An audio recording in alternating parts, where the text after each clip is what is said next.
and welcome to the League of Extraordinary Atheists for Humanism, where we attempt to apply logic and reason to religion and politics. I'm here with my wonderful, beautiful co-host, Christy Santiago. That is me. Happy Friday, everyone. And welcome back. We've had quite a little break. We had New Year's. We had quite a few things happen, and we miss you guys. We're ready to do this again. I have a good story for tonight. Mac has a good story for tonight. I am so excited. I hope everyone that's listening right now comes back, not this coming Friday, but the Friday after. We do every other Friday. I am covering the Janes. Now, I know I'm talking about that now, and it's not normal, but I'm so excited to cover the Janes. These are a bunch of women that probably hardly any of you know about. They are activists. They are the reason we have legalization of abortion in this country. And I am going, it will be about a month and a half of research when I bring it to you in 2 weeks. Oh, awesome. Yes. So I'm excited you guys are here. I actually spent some time in a couple chats today and talked to quite a few people and met some new people. We got a couple new subs.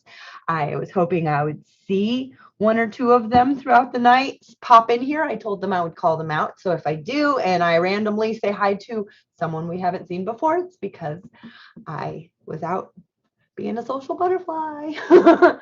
I was at Dr. Josh, Dr. Josh's channel, Digital Hammurabi. Anyone from that group can come. They're just wonderful people, all of them. So, what do you got to say, Mac? What have you been doing besides feeding your cat? Oh my gosh! What? Did you feed your cat another cat? It's not a kitten anymore. He's just a fat. Well, that one's 14 years old. Oh yeah, well. Yeah, he's a big boy. He might have eaten a cat in his day. I just don't ask him. I wouldn't want to know the answer either. Yeah. I do want to make mention we are also here with our Lord and Savior, not your witness, behind the scenes. Yes. Special mention. Special and mention. To answer the question, what have I been doing? I've mostly just been doing work and other work and hanging with the kids and sometimes not working and just kind Doing of daddy stuff. in my new flow of part-time work and little extra time dad, and that's nice. I love that. So We gotta love that. That said though, to make a correction actually to what Christy has said in the beginning, is she does have a great story lined up for you guys tonight, but I do not actually. I don't have a great story. I just have a half decent discussion, I think. So he's had it with himself, and himself says it's awesome. Yeah. So yeah, that's pretty much where it's at, actually. I love it. I've had it with myself. I have not put a lot of empirical study into this, but I have looked up a few charts and a few definitions and stuff, just to make sure that I'm not too far from normal consensus on my topic. But I am really excited to talk about it. But that's not what we're talking about first. The banner underneath is Davos Man. So, Christy, if you want to take it away, then I'll finish this up with either a 5-minute discussion or a 30-minute discussion on self-worth and stuff like that. No one likes that stuff anyways. I can't help you if you don't help yourself. I sound like a Republican. Come here, Mr. Bean. You make me sound like a We're going to conservative. talk about bootstraps. We're going to talk about that later. We'll discuss my words of choice later. Don't you have bootstraps? No, I'm just kidding. Talking about bootstraps, let's talk about these assets. No, that's not the name of the book. It's called Davos Man. It is called Davos Man. So I've listened to every conversation this author. The book came out January 19th. So it's very recent. It's Peter someone or something Peterman, right? It is, yes. It is by Peter S. Goodman. Peter Goodman. Yes. That's I it. knew there was a man and a Peter in there, and a man with a Peter, and let's go on. Yep. Peter wrote a book. You I thought listened he to two things, didn't and I got Peter Man. So you? I hope you got more than Peter Man. Well, guess it's better than Peter Salt's. Just saying. Okay, so Davos. Davos is a place where the wealthiest leaders go. It's an economic forum that happens once a year. The wealthiest people are the ones who go. This is the second year that it has been online. There have been people that went in person as well. However, with COVID-19, it is much safer to do it this way. 7 days ago, it wrapped up. Davos. It's just called Davos now because it's in Davos, but it is the World Economic Forum, is what it's called. You know, this is what went down, what we know, and why it's called Davos Man. The Davos Man is any individual who is wealthy enough to take part in this economic forum and how they are and have been devouring the world. These are the same individuals that doubled and tripled their wealth during the pandemic, that many of us lost loved ones and our friends' loved ones and are still losing people. The world's wealthiest leaders gathered virtually, like I said, second year in a row because of COVID. I did enjoy quite a few of the speakers that they had. Of course, I didn't go personally. No, Stacy brought food in and I lost a dog. So World Health Organization, which I follow the World Health Organization. Mike Ryan. I like Mike Ryan. He is a doctor. He is head of the World Health Organization, and he did present. He spoke of vaccine inequality. He spoke about 50% of this planet's population has received at least 2 doses of a vaccine. The other half of the population of humans on this planet have received 7% or less. The population in whole, 7% of that population or less has received 1 or 2 doses. And what's the high half again? Ours are, we all have at least two doses and a boost. You know, most of our country has had 2 doses, except for the people that are like, the government, the chips, the 5G, the birds aren't real. You know, those people. Man, the birds aren't real thing. Well, the birds aren't real thing had me going for like 3 days. We're not going to get into it, but I would like to mention it more often. I think we should go over some of the crazy conspiracies that came out as memes, became conspiracies, because that's fascinating. But let's not cover them. Like, let's not cover them until the end of the year. Okay. But let's make a list and just mention them, and then like after a year, we'll just release the Kraken. Yes, we will release the birdless Kraken. I want to say though, guys, vaccines, while we're on that, just a little snippet of factual information. We, the people of the United States of America, pay for the creation, the science, the manufacturing, the developing, the putting together, etc., of these vaccines and pharmaceuticals for our country. That's how that works. Our taxes pay for them.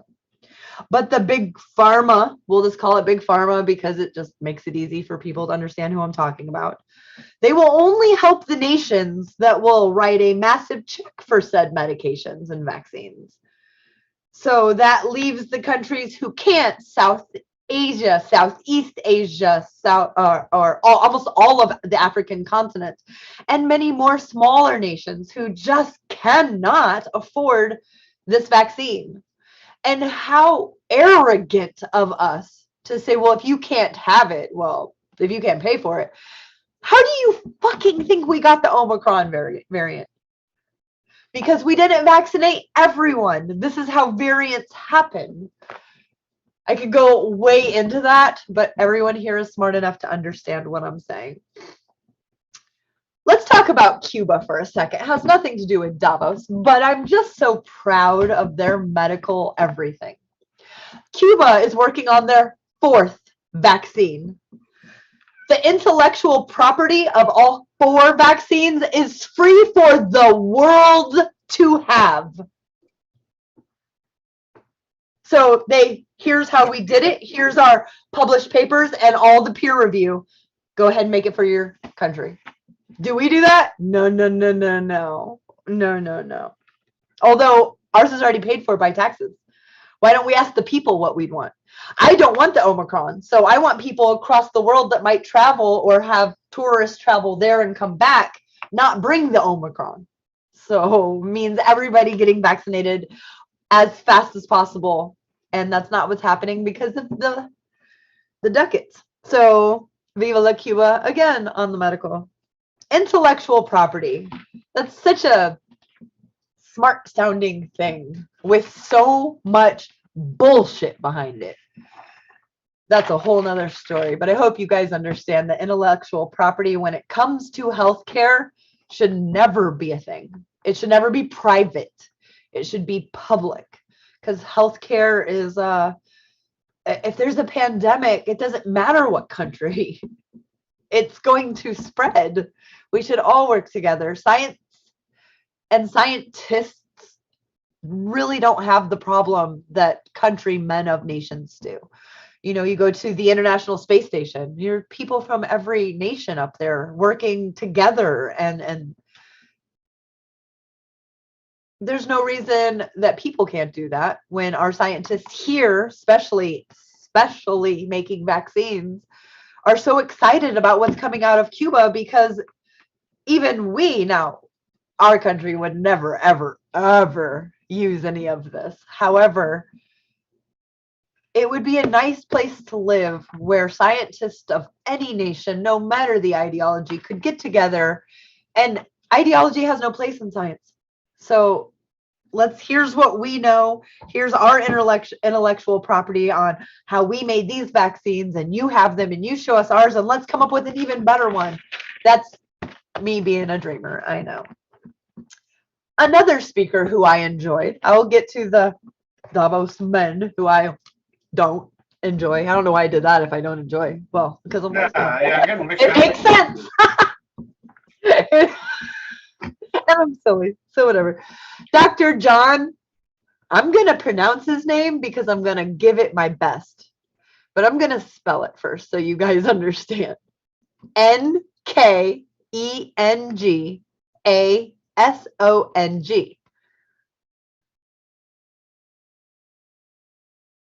Kengason? Hold on, spell it again. N-K-E-N-A song, S-O-N-G. Yeah. I think the K or the N might be. I think so. But so I'm going to call him Dr. John N. I do enjoy listening to him. He's the director of the African CDC, and he was able to speak as well. I am enjoying this forum bringing in people like these two and not just having these wealthy people jerking each other off, telling each other they're all doing the best job at making the world better while they're making their pockets fatter. He states how vaccine apartheid and inequality kills. And he did not hold any punches. He said inequality kills. Vaccine apartheid kills. And then to quote him, he says the unparalleled action needed to combat this unprecedented inequality in the wake of COVID-19 is killing people. Like, it's killing people. Do you understand that we have literally sacrificed our elderly in this nation? Literally, I am not being hyperbolic at all. And it's not just this state or that state, it's all the states, with some states doing it significantly more vicious and vile. Reports state from the Oxfam report, which you guys should familiarize yourselves with. The Oxfam report has a lot of information in it. I'm going to see Wesley. Oh no, someone got in trouble. Sorry, it's just funny when people talk about Jesus. Thank you for modding people, but you know, I can read what they wrote before you put it. It's a good giggle. But yeah, stop, guys. This is not the right channel. Don't be a troll here. You'll just be deleted and no one will see it. What fun is that? Go be a troll where people want to talk to you. Okay. It dicks sense, Christy 2020. Doorknob head. I love you so much. So the Oxfam report. This Oxfam report states that the world's wealthiest 10, 1, 2, 3, 4, 5, 6, 7, 8, 9, 10 individual men saw their wealth double during the pandemic from 700 billion. This is 10 people. They collectively had $700 billion to $1.5 trillion in a matter of months. While the incomes of the 99% of the world's population dropped. Oxfam report also declared widening economic, gender, and racial inequalities, as well as the inequality that already exists between so many nations, are tearing our world apart and deepening this vaccine apartheid. Now, I know it's going between apartheid and Oxfam and Davos Man. It's all connected, I promise. This Oxfam report gives way too many conversations, gives way to so many conversations about you're going to love this, a wealth tax. And this was even talked about by the people How'd you know? I enjoyed listening to at Davos. Peter S. Goodman, who just wrote this book, Davos Man, How Billionaires Devoured the World. That's the complete title. Davos Man, How Billionaires Devoured the World. Peter's inspiration for this book is the reality that we are in a global emergency, and that this emergency has been extended, worsened, intensified by the reality that only a handful of people, asshats, I call them, in the billionaire class, of course, who attend the World Economic Forum, referred to in this book of his and elsewhere and in my report as Davos Men, or a Davos Man. These are the same people who have for decades rigged our democratic system. You guys know this forum, Davos, is 50 years old. Think about that. 50 years old, the wealthiest men have been getting together and talking about how they can fill that in on your own. I'll let you. They rigged our democratic system, and not just here, all over the world, so that most of the wealth goes and flows in their direction at the direct expense of everyone else, and not even just financially expense. You know, it could be your life. Vaccines are a perfect example. In Davos, they actually fucking had lectures. And you know, today we're having a group about how inequality in vaccines, and I'm just like, they knew they have to put the face on. They have to put that face on, that they're there for this. So in Davos, they actually had lectures on vaccine inequality, about climate change, about gender imbalance, about systematic racism and voting rights, and all of the other super important issues to Mac, Nacha, myself, our audience at Davos. But these same Davos men get to go home and get to work to protect their wealth from any of these issues they were just talking about fixing and knowing how to fix. Now, they know how, so they know how to undo it, how to rig it, how to make it so that it doesn't happen. Davos men are the ultimate beneficiaries of the status quo. Why would they want anything to change? They write the economic laws, or I should say, they help write. And this is a fact. This is a definite fact. GOP has letterhead from many of these corporations saying, this is what we want the bill to look like. And they sign it. And these people are helping writing laws that we have to be governed by, that we all have to abide by. Just look at the frontline medical workers going to treat COVID patients in places like Southeast Asia, South Asia, Africa.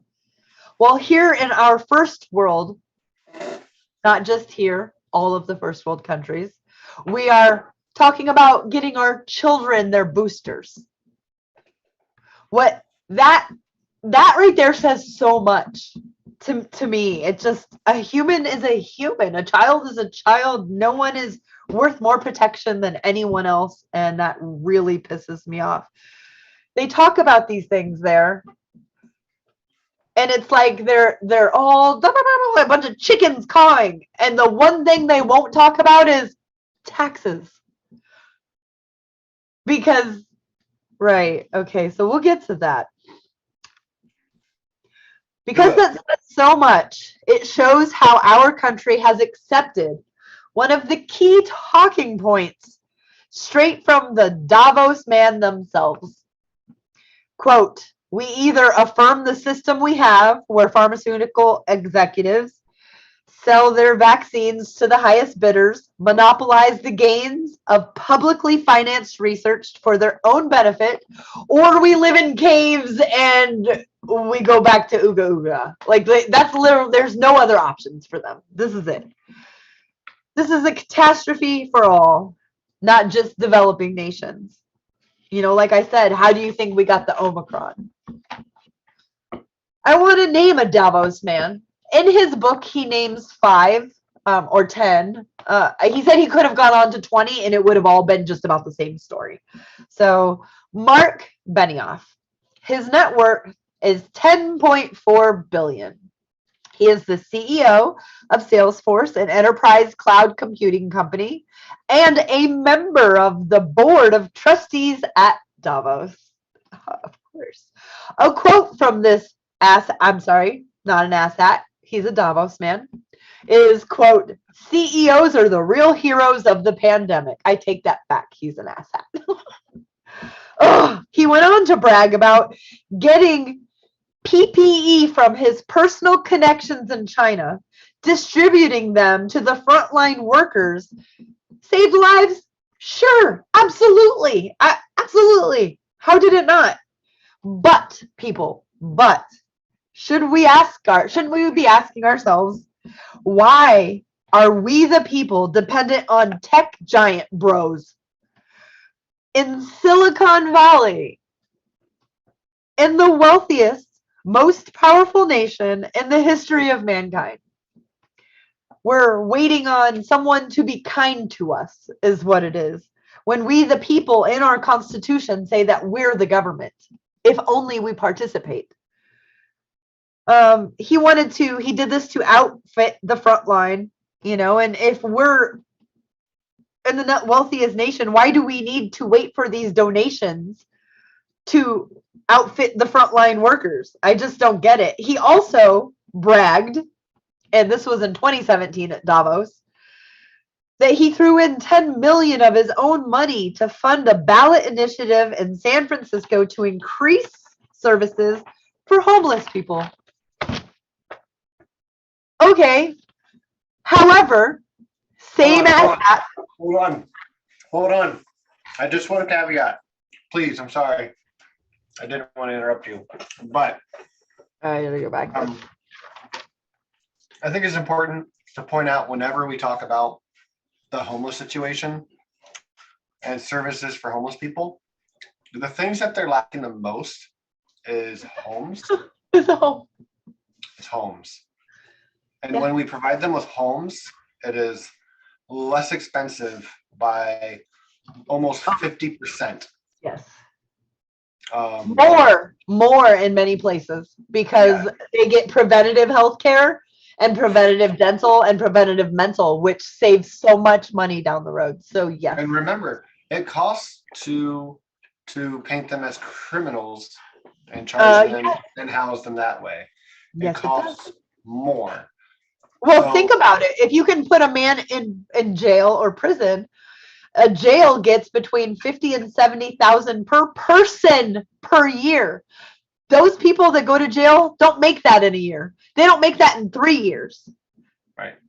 So it's more profitable to put them away.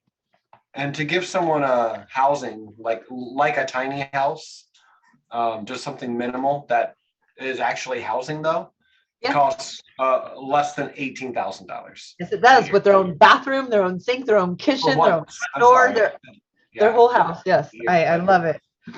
Yeah. So I just want to bring that up maybe every time we talk about that, because otherwise I feel like we're not helping the issue if we don't say the one thing that really needs to be fucking fed every time. Yeah, homeless need homes. They would no longer be homeless.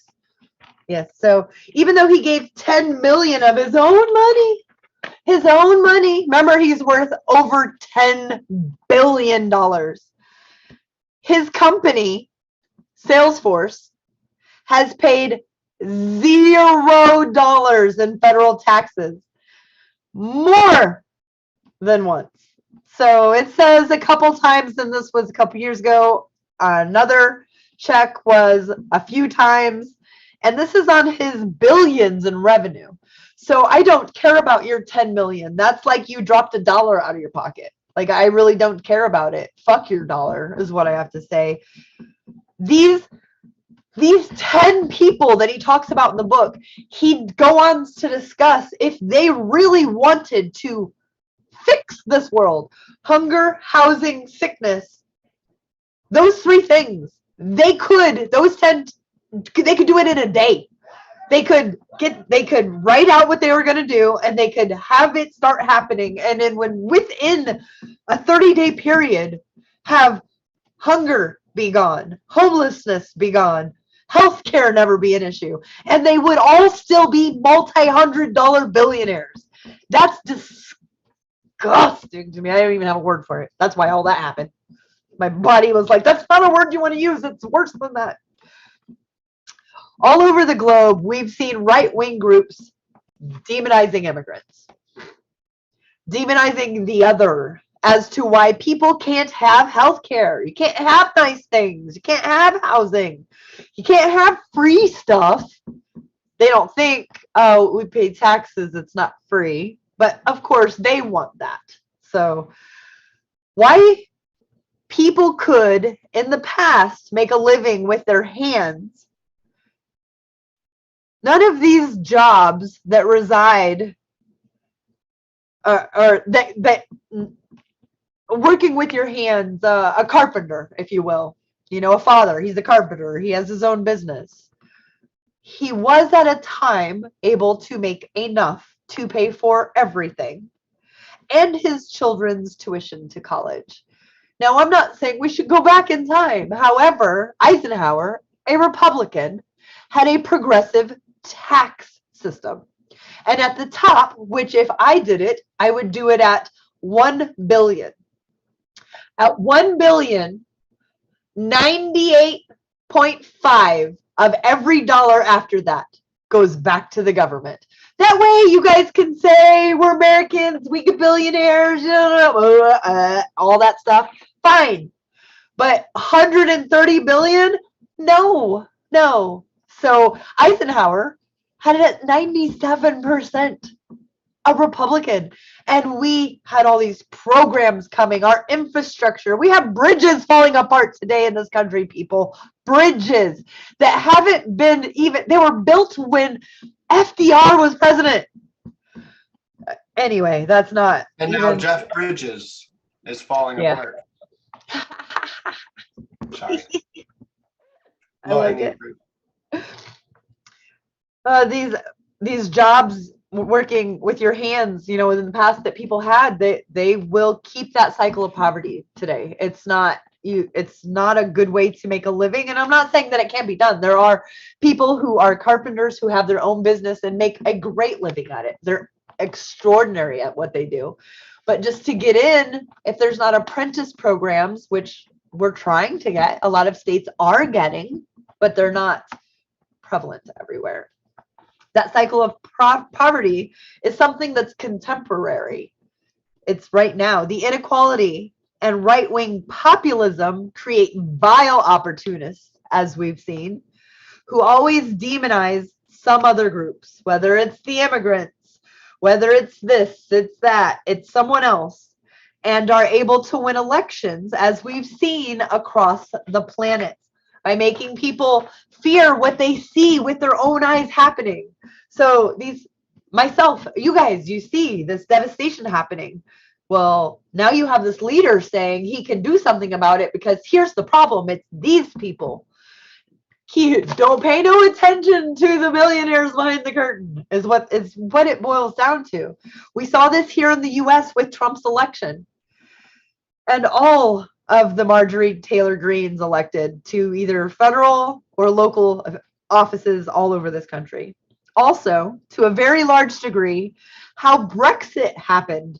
If you guys would like to take the time to sit down and really go through the research to find out how Brexit happened. Misinformation and Davos Man. I mean, that is how the right wing got very popular in Italy as well during this time. That's terrifying. Switzerland has a Democratic Party. It's called something Democratic Party. It's based in the Nazis, you guys. It's the Nazis. It's directly from them. And they hold power in their parliament right now, or whatever government system they have right. This is all going on. While all this is happening, Davos decides to have all these panels, these lectures, etc., on equality, populism. There were seminars on gender equality, environment, and a supposed search for remedies by and through these very Davos men. Not one of them, though, ever mentioned taxes, taxes, taxes. The people who were gathered there in Davos, digitally or in person, are the very same people who are responsible for many of the states our world is in at this very moment. The people who go to Davos could, with a stroke of a pen, solve all of the human problems they're there to talk about. If there was solidarity and consensus among them, and selfishness was not. Throughout the Davos Forum, the Economic Forum in Davos, you'll hear so many issues and explanations that always put the work to be done on the people who have zero power. As in, workers need to train themselves. We need more, what do they call them? Trade schools. Workers need more sleep was even one. A whole thing on if workers got more sleep, we'd have a better world. Unleash your animal spirit was a whole thing to go to. Yes. And that was said by a man with over $17 billion in his account. Yeah, unleash his animal spirit. Yeah, right. I'm so not a fighter. Anyway. What you want to hear, wait, hold on. What you won't hear any single person talk about is strengthening the power of labor. You won't hear any people talk about strengthening the power of labor so that workers can negotiate. They can negotiate for better wages, for better work hours, for better health care, for better benefits, for a better fucking life. What you won't hear is anyone talk about progressive taxation so they could actually redistribute some of the massive wealth taken in by that very small handful of modern robber barons, which is much nicer than asshats, I think. People who have more money than they could ever spend in multiple lifetimes. Davos, I'm sorry. Davos is a lecturing, I'm sorry. What? I don't even know what it wrote. Is a lecturing of those who have all the money. Oh, Davos is a place where you can go get much lecturing on those who have all the money, on how we and they are going to solve world issues. But these Davos men aren't willing to sacrifice anything to make these ideas or issues better. Davos men fight regulations with what? What do you think they fight regulations with? Lobbyists. Money. What don't moms have who want better education? Lobbyists, right? Money. Yeah, money. Because Citizens United is part of our Constitution, which means money is free speech and corporations are people. You're right.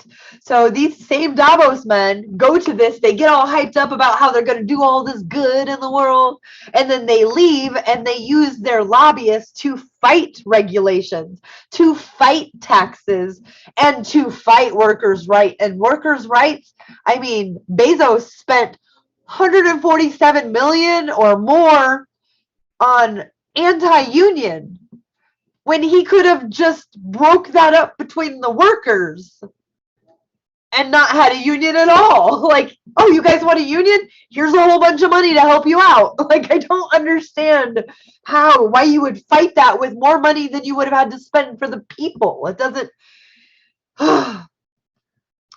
Here's my opinion. We need to have some rules, and we need to have these rules set out by us, the people, the democratic means that has been set forth by our Constitution. How did we get civil rights? How did we get women able to vote? How did we change the voting age? How did we do these things? We had to get off our ass and say we can't take it enough and force them to do it. And unfortunately, if no one's going to do that, nothing is going to change. And that's what this sums up to. Davos men have hundreds and hundreds and hundreds and hundreds of lobbyists. We, the people, have zero. Stakeholder capitalism is what Davos men call it. Stakeholder capitalism.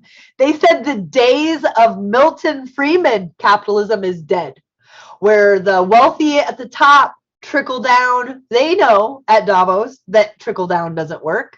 So that is dead. What they believe in is stakeholder capitalism. Economic growth should benefit everyone. Progressive taxation helps the entire nation. Both are facts. The people at the top are going to have to give up something. Not that they'll ever feel it financially. I hope you guys know. They just won't feel it. If you have $134 billion and you have to pay $20 billion in taxes, you're not going to feel it. You're just not. And if you do, you're Scrooge McDuck, and there's only one of him and he doesn't exist. So let's move on. That's not going to happen, getting them to give this up. And it's not going to happen, but represented when in these discussions. And I asked and sent to our LEAH administration on Twitter 2 things I wanted shared in the chat, and both of them to be in our description. I would really appreciate it. One is 17 minutes. It's a conversation with Amy Goodman and the author of this book. But the other one is a little over an hour long. They are so fucking good. He breaks down so much more information than I could get into here because he's the one who wrote the book. I am enlightened. I'm inspired. I put a fire under my ass and is excited to tell this story to you guys. It's just infuriating. Infuriating. And it's true. They hold the power and they make the rules that hold the power. However, our Constitution says we have the power. We have to only get off our asses and use it. You know, if Davos was unable to hold anybody because all the hotels were rented out by people who aren't going to go. Just rent those things out. Just don't go. Protest in the streets. Do what we did in 1999. I don't know if you guys are, I know some of you guys are younger. In 1999, the world finance, same thing. I'm messing it all up. It was protested so much that they had to cancel, change the name, and do it somewhere else. It was terrifying. We cannot allow the wealthiest people to claim stakeholder capitalism is our future. And if you don't hold any stake in capitalism, then you're nothing. Yes, I learned a lot. I can't wait to read the book. It just came out January 19th, so it's a little bit expensive right now. It is on my list. If there are any super wealthy viewers who are like, that girl needs that book, I will take it. But anyway, I will wait until I can afford it. Either way, I will be reading that book or listening to it. Maybe someone will leak an audio or share an audio. I cannot wait to get my hands on that book. And then, like I said, come back in 2 weeks because the Janes is going to be so much more badass than this. And you're going to see me at my most super stoked when I tell a story. My favorite stories. And that is a Davos Man for you. Awesome. I have one question for you. I might have an answer. Because it seems so important. What's your spirit animal that's going to help you combat these problems? I know. I can't believe that was even a thing. You do want an answer? Mm-hmm. I mean, everyone knows that mine's probably a sugar glider, but they're so cute. I'd say silverback gorilla.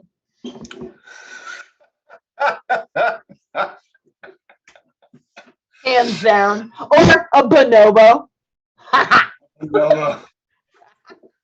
How about half silverback, half bonobo? I think you're just bonobo on the weekends. Yes, I'm a bonobo weekend kind of girl. Yeah. 10 out of 10, perfect answer. Christy, you snow leopard. Yes, I like snow leopard. I don't like snow though. You don't like snow? No, I don't like cold. Listen, I'm in Tampa, Florida. The low tomorrow night is going to be 30. The high tomorrow is going to be 40. What's the low here tonight? Do you know? Single digits. I know it's single digits. I was wondering. It's single digits. You're in Ohio. Like negative for the past 3 days. Yeah. The last 3 nights have felt like negative.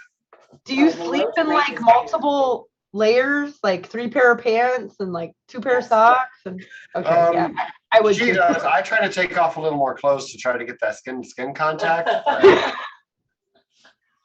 I can't do it. Listen, it was 42 and I had really thick leggings on and then windbreakers over it. I had 2 pairs of socks. I had boots. I had a tank top. I had a sweatshirt and then I had a hoodie over it. I had a scarf. I had a hat and gloves just to walk Bean.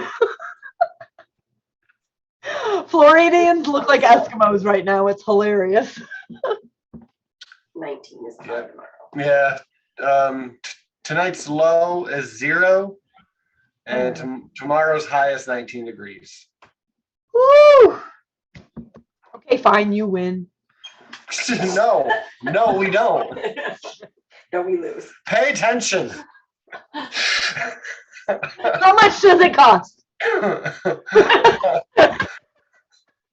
More than you have. Right, I'm too broke to pay attention, Max. That's what I'm trying to say.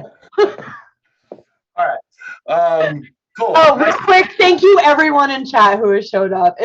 I'm looking down and I'm like, I love you, and I love you, and I love you, and I'll kiss you, and I'll hug you, and I love you, and Smitty. Just because I couldn't say everyone. Lord Brian's here. Hi. That's my buddy. Second show in a row. He's been here. Yeah. Yeah. Thank you guys for coming, guys. Doorknob head. Funniest person on the internet, period, hands down. Yeah. Inappropriately funny. The best. Okay, yours is going to be a It's a bonobo. conversation, a discussion, if you will. Yeah, it's I mean, you Oh, could even call it like Our a Lord, our each. Lord and Savior's animal spirit is either a snake or a honey badger. I could definitely see the honey badger. Yeah, me too.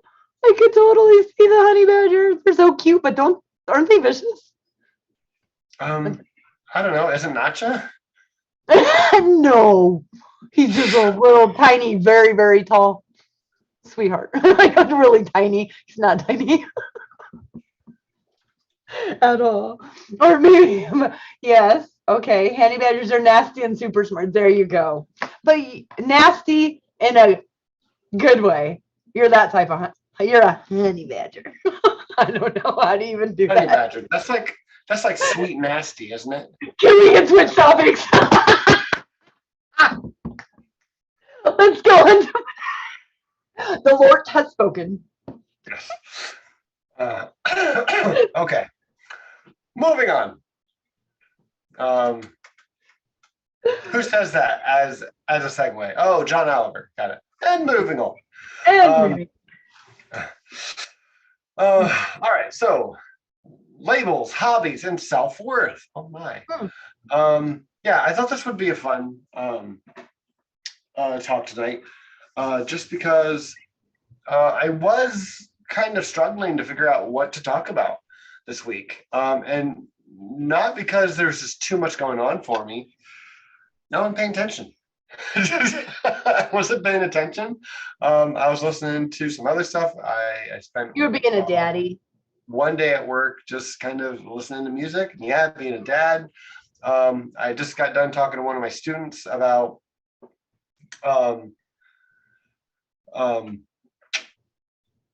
when you're like doing your martial arts stuff, like because there's a hard time like paying attention and like feeling like he's good at it, and just doing it in general. Sometimes I'm just like, hey man, just like look at it, not like you have to come here and do what I say. Think of it as like you get to come here and not think about anything else, right? Just immerse yourself in what you're doing and try to enjoy it, because you don't have to think about anything else when you're here. You just, I mean, you kind of got to do what I say, but like that's the only thing you have to do. And it made me think maybe maybe that would be a great thing to talk about tonight, because one of my favorite conversations to have with people usually has to do with hobbies.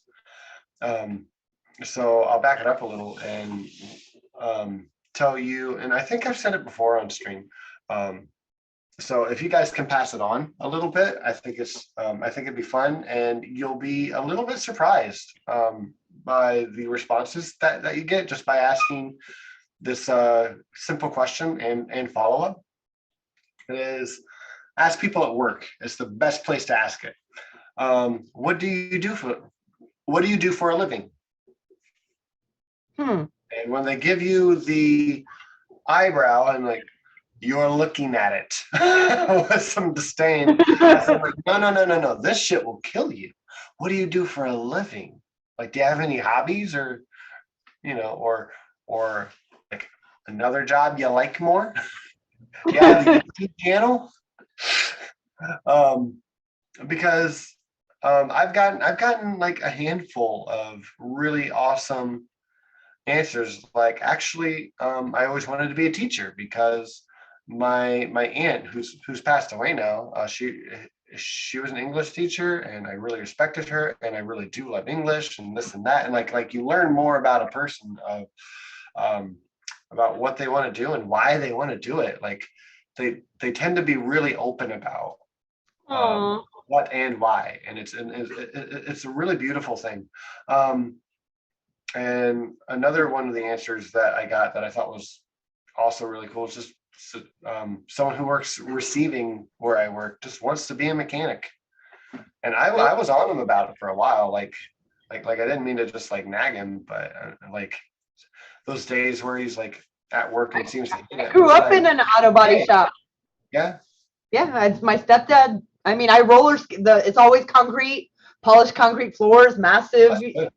Yeah, and I roller skated my ass all through there while he worked if there was no daycare for the day. I grew up around, my dad taped off my hands and did candy apple red car paint on my nails. My mom didn't like that too much. But I grew up in an auto body shop. I grew up around, being a mechanic is respectable. I mean, if you can look at a car and be like, well, I can fix that for you. I'm in awe, So Yeah. That's awesome. It's a respectable job. And if you love to do it, you should try to pursue it. I think that's important, even if it's not your like main job, right? Like if you can make a little money doing what you love, enough to continue to do what you love, right? Because in our economy right now, which is part of what I want to talk about, in our economy right now, you usually don't have time or resources to pour into hobbies. And that's a really, really big problem. A lot of studies show that hobbies are extremely good for your mental health. Having a hobby that requires a little bit of creativity and interaction can help delay mental illnesses such as My dad. dementia and also Alzheimer's. And it's really important. And not only is it just good for your mental health, like in the long run, with these mental health diseases or deteriorations, but it also can increase your self-worth. And you can see that not by empirical study, which you can also, but again, as I said, when you talk to other people about the things that they love and what they don't get to do most of the time, you see that they're sad about it. Or when they tell you that they do have a hobby and that they do something with it, you see the pride come out from it. And you can see that it does add to their self-worth. It's very self-evident. And which makes this really easy to talk about. But at the same time, it can cause a little self-reflection if you're not doing it. excuse me. And it can be a little depressing when you realize, oh, I don't have a hobby, or I don't know what I'm passionate about doing. And that can suck a little bit. But have no fear. I'm here to justify why you can't get a hobby. And again, a large reason is because of our economy. We don't have the time or resources, whether you're a homemaker who has to do a lot of homemaking, or if you're someone who works 40 plus hours a week. I do want to back it up and then come right back to where I just landed here. Something I thought was interesting. When I initially tried to YouTube hobbies and are they a waste of time, is the way that I wanted to word it, because I wanted someone to make the argument for or against them on YouTube. I came excuse me. I got sidetracked very fast. Christy, you're gonna love this. When you type in waste of time on YouTube, it doesn't only focus on hobbies, which is the other first word that you typed. So there was, is college a waste of time? Are hobbies a waste of time? Are sports a waste of time?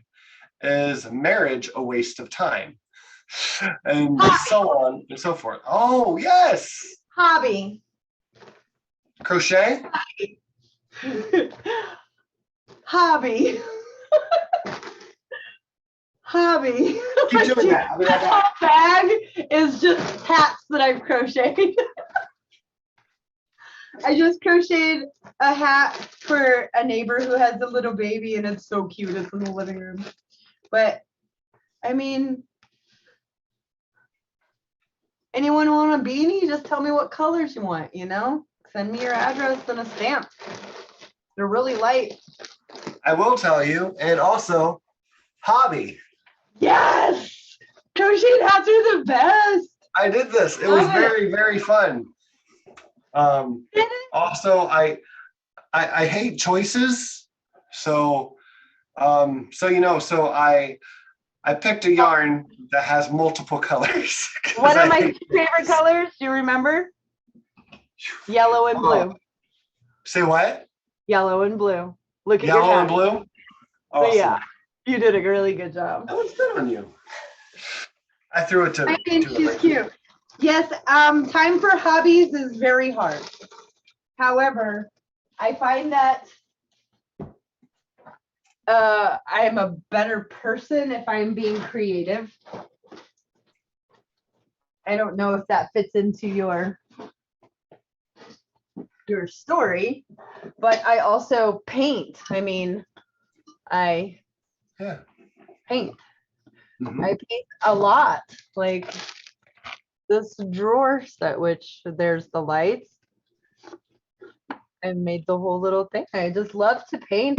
And not just that, I paint. Like I really paint. I don't know if you can see. This is a Yes, glass medical I like shelf. that a lot.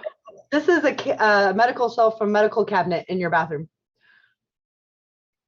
I love that. And I like that a lot, actually. thanks. Yeah. And then I also just, do fun stuff. This is all paint. I think that hobbies saved me from a very traumatizing childhood. And Yeah. Yes. I think that that's what the happiness that I get from creating, Mhm. no one could take that from me. Yeah. Yeah. It's It could it take can be other things. therapeutic, Yeah. or just it's a really good way to balance your life, because like However, you think work- about a mom with 3 jobs, a Yeah. dad with 3. When you were working and then teaching and being a dad, what hobbies? You had to do your kids' hobbies. Yeah, and it's I mean, I'm only going to come into more of that as they get older, right? As Yes. every parent knows who's gone through all of parenthood. And Hold on, you guys. Mac and I both crochet. Don't tell anyone. I don't anymore. I tried it out and I loved it. I think I still have my needles. It was really fun, but I don't have Crochet hooks. Crochet hooks. crochet hooks. Yes, Needles I are got a for little multi-pack. But yeah, true story. I'm like totally like, I'm like, you're lucky you're taken right now, Mac. I'm like, Straight "Ooh, to face right now. She's like, hey now, buddy. hey now. So Is your face red, Mac? probably. I love her laugh. That's my favorite. Mine too. She's like, yeah, make his face red, make his face red. Okay, carry on. I'm being a brat. No, you're not. That said, one of the videos that I came across, I last mentioned, and I do want to go back to, because the college one was interesting, and I agree with half of what was said in that. Like, college is a waste of time, but not for the same reasons that they were saying. It's because of the debt. It's like financially, excuse me, a lot of time is a waste of time. But that's not what we're talking about.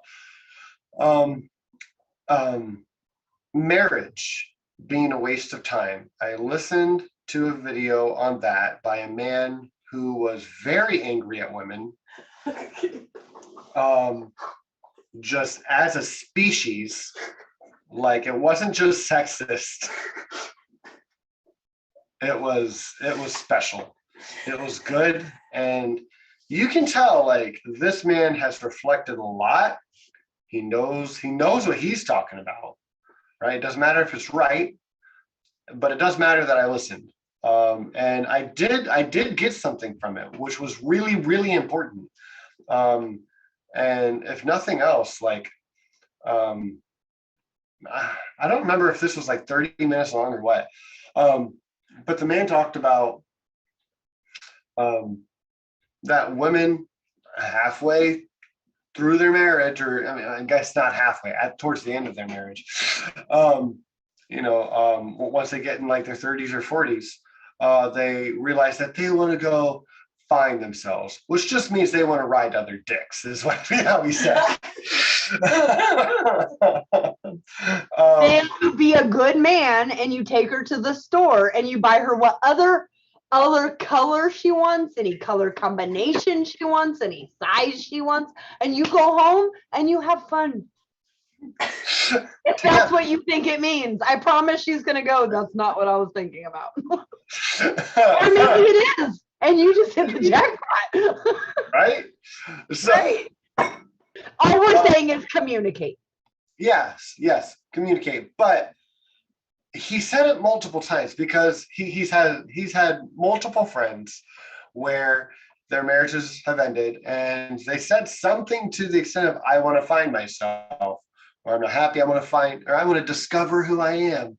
And I'm just like, no, I can kind of get that, because when someone's locked into a marriage that isn't fulfilling and they have kids, right? I know someone who was in a marriage, had multiple kids, and didn't have any time for them, right? There's no me time in there. And when you don't leave, speaking from like a man's perspective, watching that video, when you don't leave your significant other time for them to do a hobby, not just yourself, but your partner as well, then you're like fomenting this discontent. Like you need to watch out for the people around you, and especially your partner, because if you don't allow them to discover who they are, help them discover who they are, what they like, have a hobby or pastime or both with them, you're just prolonging the inevitable. Do you think it's important to have a hobby away from them that's your own? Yeah, yes, I think I think it is, but I don't think that's a really good question. I think that it depends on the person, because everyone likes different hobbies, and sometimes you will just find a hobby that's fulfilling enough for both of you, and you don't want to have another one. Sometimes you'll find a hobby that you really want to pursue that the other person's not into, and sometimes it's nice if they'll be into it for you. Right. But also that can be annoying to a lot of people, so maybe you don't want to do that. So I think it depends on the person and the hobby that you're talking about. But it is more important that you find a hobby that you are more into, not just, well, I have a hobby because my husband picked it, or I have a hobby because my wife picked it, or my significant other, or whatever, or my kid, right? You do need to do something that is exclusively for you, whether you do it with your significant other, or your son or daughter, or whoever, or your dog, right? For someone else. Right. It's important, because like this dude was onto something, but he didn't understand what, because he was looking at it in too much of a self-centered, way, to where he was realizing what he was lacking from his wife not catering to him enough, right? But not what she was lacking and why she couldn't cater to him anymore. You know what I mean? It's a basic cause and effect thing that a lot of people don't really take the time, or even have the time, to figure that shit out. Like, again, I don't necessarily blame stupid people for being stupid, right? Because it takes a lot of time and effort to educate yourself. If you're a bigoted man and you never go outside your own bubble to see, and the want to, and Yeah, the or and the want to find out if you're wrong, and that's terrifying for most humans. It is, and to just think of someone like this person that I listened to, who made the point multiple times to say you're committing yourself to a creature who you can't read their mind, like you don't know how their minds work, and how they're gonna flip on this or that or why, and just like, yeah, you're right, you don't get women because like you don't look at them as people, right? Right. It's it's interesting, but I think in any kind of relationship that you have, like you need to look out for your fellow human and make sure that they're taking care of them, by means of self-discovery and just helping them. Little bits of encouragement, little bits. I can give you an example. I had to be on a year of bed rest, and anyone who knows me, Mac's been here, I can't really sit still. I'm all over the place. So I had to lay down. So everyone I know got a crocheted blanket with a beanie hat to match. But I hadn't crocheted since, I made a chain when I was little with my grandma, and she showed me how to come back by. And so it had been a while since I'd done anything.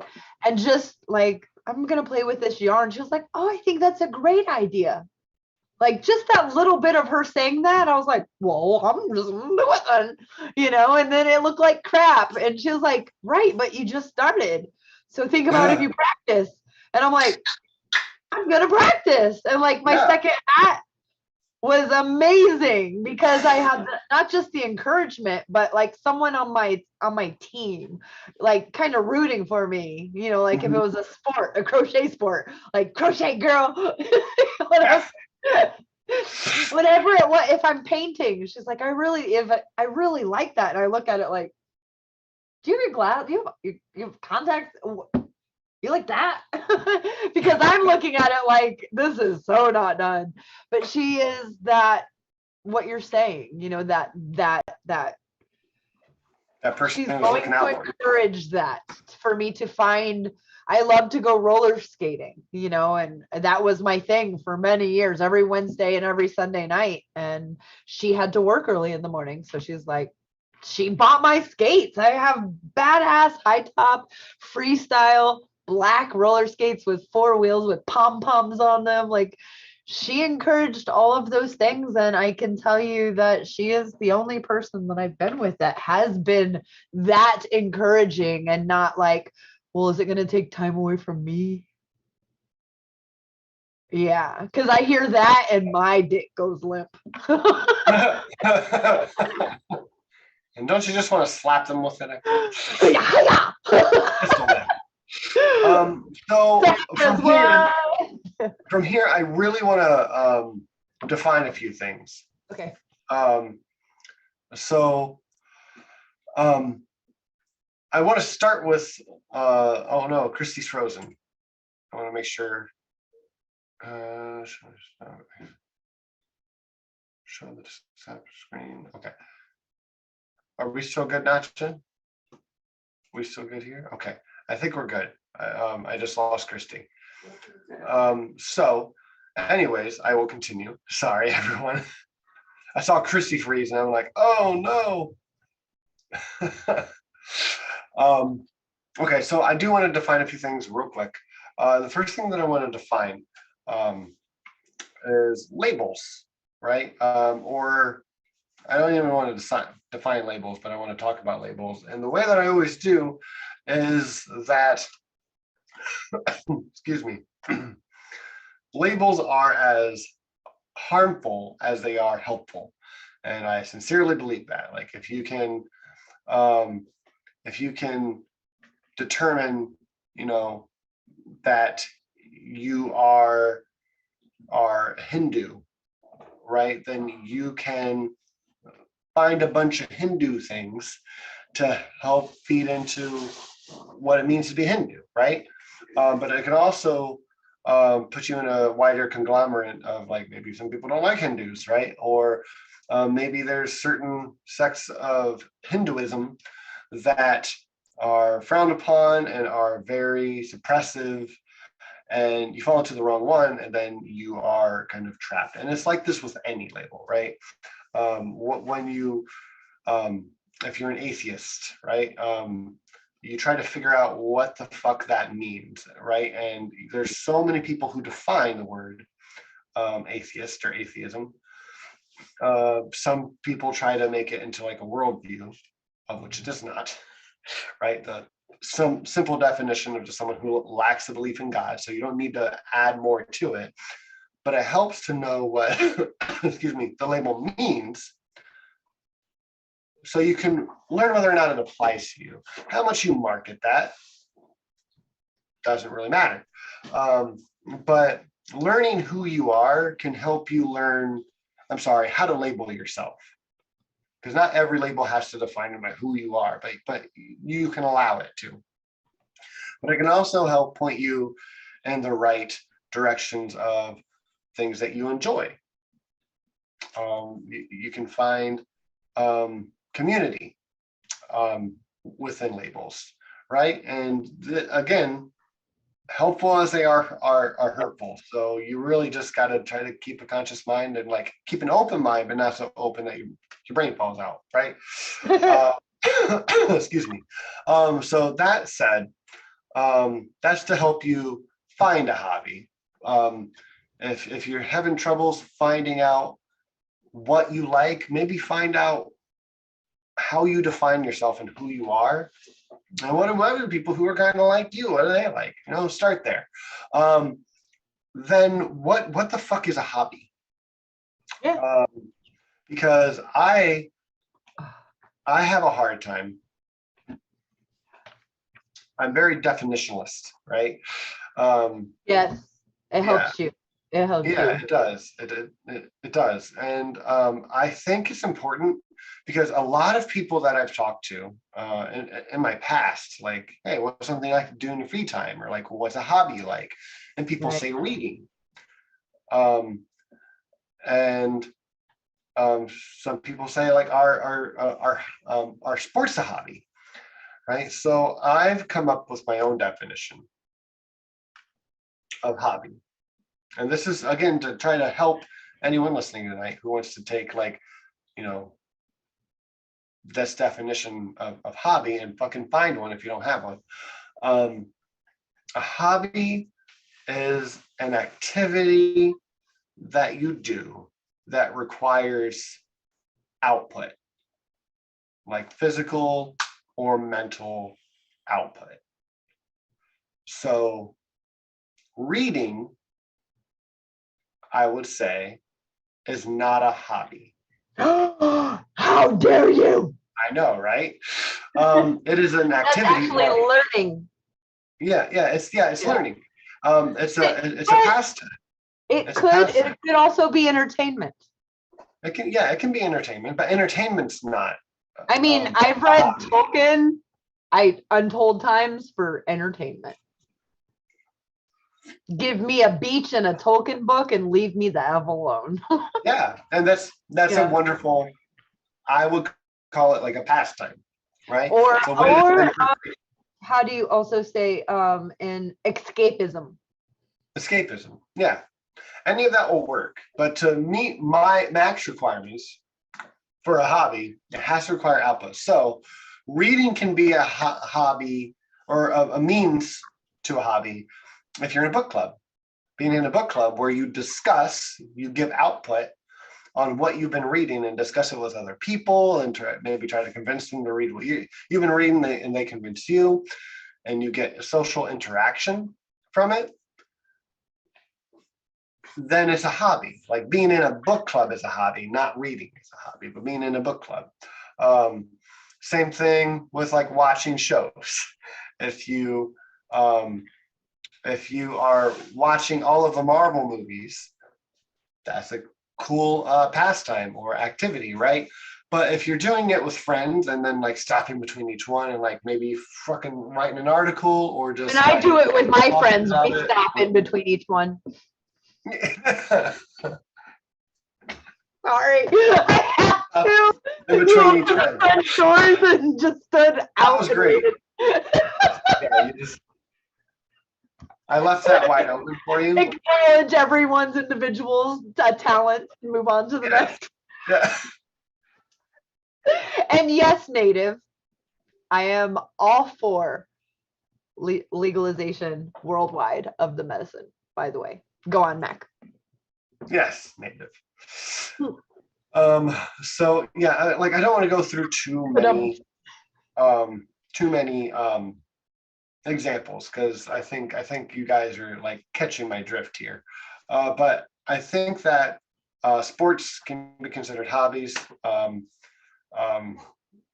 I think that YouTube, having a YouTube and like creating content as a hobby, as output. Having a Facebook, getting into Twitter arguments. It's That's creating. It's a hobby, yeah. So yeah, being creative and creating something is a hobby. Mm-hmm. Oh, I have a lot then. Yeah. And I think that again, because I know that there's a lot of people. Oh, I can. You've shown me that before, I think. My mom made this is a coaster of Mr. Bean. My mom made it for me. That's dope. So cute. I don't use it because I don't want to ruin it. Oh no, you wouldn't want to. No. It just sits here and looks at me. I'm like, Mr. Bean, look, that's you. Yeah, so I'm going to encourage you if you are someone who needs a hobby or now realizes you need a hobby because you thought your hobby was reading. Find a book club. Right. Find a book club or my hobby was learning for a little while, and I guess it's not a hobby. Well, what do you do with that learning? Every Friday night or every other Friday night? It's my preparation for my hobby. Yeah. Yes. Yeah. It's part of your hobby, right? Reading can be part of a hobby. Eating can be a hobby if you're creating a big belly. Yeah. Or dropping a Steve Doocy. We call that dropping the kids off at the pool. At the pool. Yeah. So there's that. But yeah. Everybody poops. It's a book, and apparently it's not a hobby, so don't read it. Right. If you have kids, please read it. It's so funny. Yes. If you don't have everybody poops as a parent, you're like failing. If your kids probably have read it at school, it's that popular. Nacho wants to know, but is it a hobby if you read it while you poop? You are creating something, but it's not on purpose. Your body's going to do it with or without your help. There is output. Yeah, there's output. I can't. True. That's true. Now, how do you display it afterwards? That could be creative. So I'm going to answer. You guys can't see what Nacho's typing to us, but basically, I'm just going to tell you. He speaks through us. I'm going to let everyone know if you want to be that guy. Basically, can pooping be a hobby? It's a shitty hobby. Get a new one. It is a hobby. It is. There is output. Yeah. It's just a shitty one. It's just a very okay. That all said, that is my topic for the night. That's our topics for the night. I do have one fun fact for everyone, of which I wanted to tell Rachel earlier today, because I was dumbfounded when I learned this. Are you guys ready? I am. If you guys aren't following the Vlog Brothers, or if you don't follow them, I'm just addicted. Yes. You should. I have been since I feel like ever. I feel like I've been watching them since I was a child. Oh, just a couple of years for me. I'm so far behind. but I now have a Pizza John shirt, and it makes my day every day. Yes. Question and answer. Yes. All questions. Send us the questions. Is ice a rock? Huh. Well, it depends. Sometimes I call diamonds, look at this ice, or look at this rock. Mm-hmm. And it's not ice cubes. But so I have no idea how to answer your question. In the world you live in, it's whatever you want it to be. According to Google here. Okay, yeah, let's Google it up. Yeah. Yes, rocks are agglomerates. I can't say that word of minerals, and minerals are naturally occurring crystals. Since ice is naturally occurring crystalline substance, it is a rock. Also, Hank A rock of water. He after That water is rocking out. right. So yeah. After some research, he came to like, yeah, it is a rock. But the next thing I'm about to say, is a little disturbing. Oh no, those are my And favorite. I would like to leave this with you guys for the night. Okay. This is our closing, and then we're going to do our normal closing, and you guys can go to bed enlightened and a little. God damn it, Mac. Ice is a rock. Does that mean water is lava? Ooh. You can't step on lava is all I know. I'm going to spoil it for you, and the answer is yes, because lava can be defined by any rocks or minerals as such that are liquefied by heat. So just as ice could be a rock, then yeah, in that same crazy, yeah. Yep. So stay humanist, for God's sake. I love it. Yes.